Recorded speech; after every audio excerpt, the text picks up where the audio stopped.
Positional plagiocephaly is a fancy name for a flat head. With this disorder, we have prolonged pressure on one side of the skull that causes the head to flatten over time. Because we put our babies to sleep on their back at night, which is absolutely appropriate in order to prevent SIDS, it can lead to some flattening of the side or the back of the head. As a nurse, you want to provide some important family teaching to help prevent plagiocephaly.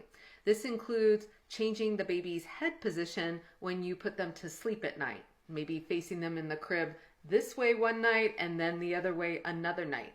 You also want to avoid excessive time in a car seat or swing, and then you want to allow for lots of tummy time, at least 3 times a day for 10 to 15 minutes each time.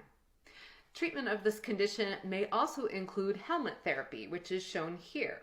Helmets should be worn for 23 hours a day, and therapy typically lasts for approximately 3 months.